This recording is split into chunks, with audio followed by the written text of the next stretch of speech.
তো কুমারী মেয়ে বিবাহ করেছো না তালাক প্রাপ্তা মেয়ে বিবাহ করেছো? তা আমি বললাম, আল্লাহ রাসূল, আমি তালাক প্রাপ্তা মেয়ে বিবাহ করেছি। ওর বিবাহ হয়েছিল, ওর স্বামী তাকে তালাক দিয়ে দিয়েছে, আমি তাকে বিবাহ করেছি। আরে হাল্লা বিক্রাম তুলায় বোকা, তুমি কুমারী মেয়ে কেন বিবাহ করলে না? তুমি তার সাথে খেলতে, ও তোমার সাথে খেলতো। তুমি অবিবাহিতা মেয়ে কেন বিবাহ করলে না? তুমি তার সাথে খেলতে, ও তোমার সাথে খেলতো। আরে তুমি কুমারী মেয়ে কেন বিবাহ করলে না? তুমি তার সাথে খেলতে, ও তোমার সাথে খেলতো। তালাক প্রাপ্তা মেয়েকে বিবাহ করলে খেলা যায় না। মোহাম্মদ সাল্লাল্লাহু আলাইহি সাল্লামের 11 জন স্ত্রী, 13 জন স্ত্রীর মধ্যে মাত্র একজনের বিবাহ হয়নি আগে। তার নাম আয়েশা রাদিয়াল্লাহু তাআলা। আর যিনি তার সবচেয়ে দামি স্ত্রী, যার টাকা পয়সা নিয়ে তিনি সবকিছু করলেন, তো খাদিজা, মোহাম্মদ সাল্লাল্লাহু আলাইহি সাল্লাম তার 3 নম্বর স্বামী। খাদিজা কয় নম্বর স্বামী? মোহাম্মদ সাল্লাল্লাহু আলাইহি সাল্লাম 3 নম্বর স্বামী। আগে 2 জন পার হয়ে গেছে। এইটা তিনি বলছেন একটা সুখ শান্তির ব্যাপার আছে। যাক, এখন জাবের কি বলছেন সেটা কথা। আল্লাহর নবী, আমার আব্বা উহুদের যুদ্ধে শহীদ হয়েছেন 9 জন মেয়ে রেখে। আমার 9 জন বোন আছে। আমার 9 জন বোনের সমবয়সের ছোট মেয়েকে বিবাহ করা আমি পছন্দ করিনি 4টা কারণে। আল্লাহর নবী, আমার আব্বা শহীদ হয়েছেন উহুদের যুদ্ধে 9 জন মেয়ে রেখে। আমার 9 জন বোন আছে। আমার বোনদের সমবয়সের মেয়েকে আমি বিবাহ করা পছন্দ করিনি 4টা কারণে। আল্লাহ রাসূল শোনেন, আমার আব্বা শহীদ হয়েছেন উহুদের যুদ্ধে 9 জন মেয়ে রেখে। আমার 9 জন বোন আছে। আমার বোনদের সমবয়সের কম বয়সের মেয়েকে বিবাহ করিনি আমি 4টা কারণে। এক, লিতুআল্লিমাহুন্না, আমার স্ত্রী যেন আমার বোনদেরকে বিদ্যা শিখাতে পারে। তাহলে এই বিদ্যা আর তোমার বিদ্যা এক নয়। তোমার বিদ্যা তোমাকে মিথ্যা কথা বলতে বাধ্য করেছে। তোমার বিদ্যা একটুকু বাধা দিল না, তুমি চুল চতুর্দিক চেঁচে ফেললে উপর দিকে ভাবে রেখেছ। খেলোয়াড়ের নীতি। কখন কখন তুমি ইহুদি হয়ে গেছো, খ্রিস্টান হয়ে গেছো, তুমি নিজেই বুঝতে পারোনি। তোমার বিদ্যা তোমার উপকার করেনি।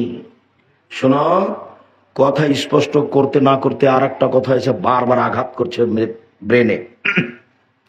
শোনো তো, কথা এখনো শেষ করিনি। এটা দিনী ভাইজান আপনারা শোনেন তো, একটু খেয়াল করে। এই ছেলেরা তোমরা একটু খেয়াল করো তো। আল্লাহ নবী বলছেন, আমার জীবনে বড় আফসোস, আমার উম্মত ইহুদি খ্রিস্টানদের সাথে নিয়ম নীতিতে, কৃষ্টি কালচারে, কথাবার্তায়, চালচলনে, স্বভাবে মিলে যাবে। ডান হাতের বিঘত যেমন বাম হাতের সমান, ওদের সাথে মিলে যাবে স্বভাব চরিত্রে।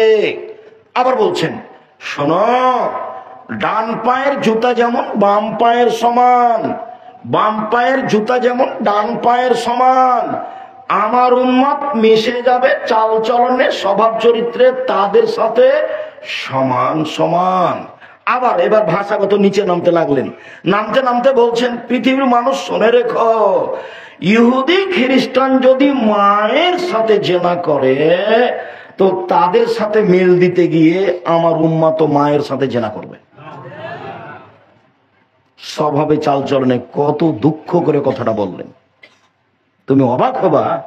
এইখানে আমাদের এখানে মেয়েগুলো বসে আছে, কতগুলো মেয়ে আছে, তার পায়জামা এমন ফাঁকা যে আর একটা মানুষ ঢুকবে। ও যখন রিক্সায় পা উঠায় তখন হাঁটু পর্যন্ত দেখা যায়। ওর ভাই ওর সাথে থাকে না, তো ওর বাপ ওর সাথে থাকে না। বুঝে না ওরা অন্তর আছে, বুঝে না। দেখে না ওরা চক্ষু আছে, দেখে না। শোনে না ওরা কান আছে, শোনে না। উলাইকা কালানাম, তারা পশু প্রাণীর মতো, তারা গরু ছাগলের মতো, তারা কুকুর শ্রীগালের মতো। বালহুমাজাল, বরং তার চেয়ে খারাপ। এরা গরু ছাগল, এরা কুকুর শ্রীগাল, এরা পশু প্রাণী। তোমার বাবার ক্ষমতা না আমার মুখের উপর কিছু বলা।